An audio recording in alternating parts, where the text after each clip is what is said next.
देश के पूर्व पीएम लाल बहादुर शास्त्री के साथ बिताए कुछ पल सरिता पांडे के यादों की तिजोरी में आज भी मौजूद हैं। वो बताती हैं कि शास्त्री जी ने उनके पिता से कहा था कि उस सरिता के लिए एक खादी का फ्रॉक सिलवा दें। अब यादों को उन्होंने न्यूज़ 11 भारत के साथ साझा किया है। इसके अलावे देश के प्रधानमंत्री रह चुके लाल बहादुर शास्त्री की भी जयंती 2 अक्टूबर को ही मनाई जाती है। कई ऐसी यादें होती हैं लोगों के जहन में जो जुड़ी रहती हैं बापू से या फिर शास्त्री जी से। हमारे साथ हैं सरिता पांडे जी जो बनारस में पली बढ़ी हैं और उनके भी कुछ संस्मरण हैं लाल बहादुर शास्त्री जी के संबंध में। हम उनसे जानते हैं कि क्या उनके यादें हैं, क्या आपके पास है उनकी यादें? लाल बहादुर जी दूसरे प्रधानमंत्री हुए, लेकिन उसके पहले वो बनारस के मुगल सराय में उनका घर था और वो प्रायः हमारे घर आते थे।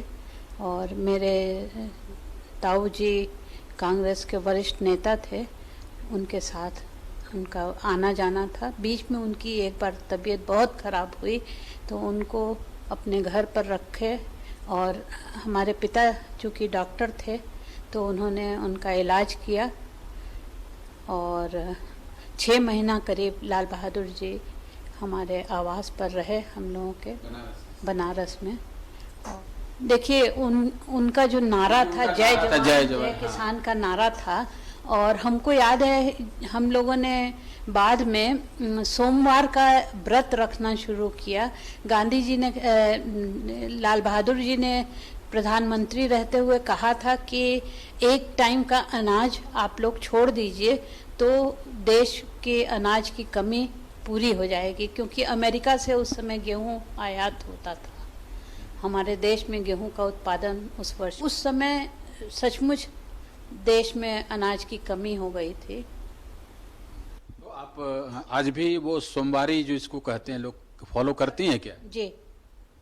उसमें शिव के लिए नहीं करती बल्कि शास्त्री जी के लिए करती? शास्त्री जी की वो थी, प्रेरणा थी। कैमरामैन सुशील के साथ राजेश कुमार, न्यूज़ 11 भारत।